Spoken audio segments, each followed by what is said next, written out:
Hello friends. आज बात करती हूँ आपके साथ यूनिकॉर्न रिलेशनशिप। शायद आपने नहीं सुना होगा या कुछ लोग जानते होंगे, कुछ लोग नहीं जानते होंगे।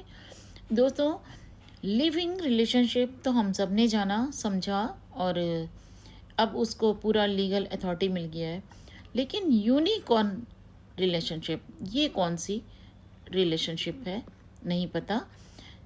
यूनिकॉर्न में क्या होता है दोस्तों कि आप पति पत्नी की अनुमति से, आप पति पत्नी की सहमति से, आप पति पत्नी की परमिशन से, आप दोनों के लिए ऑप्शन खुला रहता है। आप एक मेल पर्सन फीमेल को बुला सकता है अपने घर में, और फीमेल मेल को बुला सकती है अपने घर में किसी भी टाइम। रात हो दिन हो, आपको टाइम स्पेंड करना हो, थोड़ा सा गम या खुशी बांटनी हो, आप अपने दोस्त को बुला सकते हैं।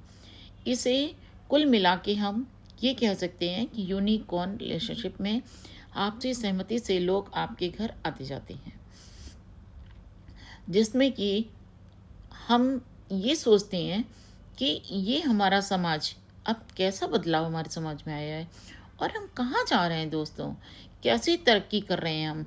ये एडवांसमेंट क्या हमको आपको डाइजेस्ट हो रहा है? नहीं हो रहा। लेकिन जो नया यूथ है, यंग यूथ है, वो इन सब आज़ादी को पूरी तौर से यूज़ कर रहा है। और हमें लगता है ये जो आज़ादी इन लोगों को मिली हुई है, ये आज़ादी कम, इनकी बर्बादी ज़्यादा है दोस्तों। तो ये जो जितने रिलेशनशिप को मान्यता मिलती जा रही है, वैधता मिलती जा रही है, तो ये सारे रिलेशनशिप हमारे समाज को दिन पर दिन खराब। हमारे हिंदू सनातन धर्म में ये संस्कृति हमें नहीं सिखाई गई और ना इस संस्कृति को हम लोग जीना चाहते हैं। लेकिन जो ये कल्चर चल रहा है, जो इस समय चीज़ें हमारे समाज में मूव ऑन कर रही हैं, चल रही हैं, कंटिन्यू चल रही हैं, और इसको पाकर, इस आज़ादी को पाकर नवयुवक खुश भी है, बहुत खुश है, क्योंकि उसे वो आज़ादी चाहिए जो वो चाहता है। लेकिन हमारे माँ बाप ने 30 साल पहले दोस्तों ये सब कुछ नहीं सिखाया था। उस समय ये होता था, जो आपकी शादी है वही आपका पति है, सारे रिश्ते नाते आपके उसको साथ हैं, चाहे मेंटल हो, इकोनॉमिकल हो, फिजिकल हो, सारी चीज़ें आपको उनके साथ ही करनी है। लेकिन जो आज का दौर है, ये जो डिजिटल इंडिया है, इस इंडिया में बहुत सारी चीज़ें दिन पर दिन बदल रही हैं। समय बदला, समाज बदला, लोग बदले, लोगों का नज़रिया बदला सोचने समझने का, तो शायद हम एडवांस ज़्यादा हो चुके हैं। लेकिन मुझे लगता है ये एडवांसमेंट जो हमारे बच्चे होते हैं छोटे छोटे घर में, वो नहीं समझते। वो तो सोचते हैं क्या सही है क्या गलत है, इसके सोचने की क्षमता उनके माइंड में नहीं होती। लेकिन अगर बचपन से कोई चीज़ बच्चे घर में देख रहे होते हैं, वो उसी चीज़ को अडॉप्ट कर रहे होते हैं। वही कल्चर, वही यूनिकॉर्न कल्चर जो आप अपने घर में फॉलो कर रहे हैं, वही देख के वो बड़े हो रहे हैं, वही चीज़ें वो अडॉप्ट कर रहे हैं। अगर बच्चे वो चीज़ें ले रहे हैं, तो शायद जो हमने किया हम कर रहे हैं, हम उनको दे रहे हैं, उनके संस्कार में वही चीज़ जा रही है, आगे वो भी वही करेंगे।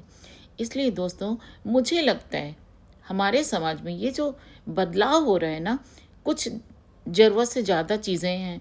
मुझे तो नहीं समझ में आता ये बदलाव कि ये होना चाहिए। ये बदलाव हम सबकी आज़ादी नहीं, बर्बादी का साधन ज़्यादा बनता है। क्योंकि कोई भी किसी भी चीज़ की, और मुझे लगता है कि जब किसी चीज़ की आज़ादी हमें ज़रूरत से ज़्यादा मिल जाती है ना दोस्तों, तो हम गलत हो ही जाते हैं। हम कितना भी सोचें, कितना भी, इसीलिए कहते हैं ना, लिमिटेशंस, बाउंड्रीज़ घर में होना ज़रूरी है।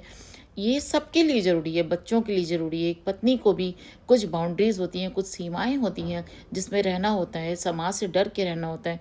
ये कोई भी गलत काम करने के पहले ये सोचना होता है ये सही है या गलत, लोग क्या कहेंगे, थोड़ा सा लोग क्या कहेंगे का डर आदमी के अंदर होना चाहिए।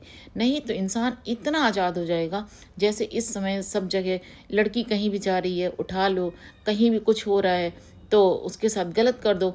ये सब चीज़ें हमारी कुछ आज़ादी का नतीजा है दोस्तों।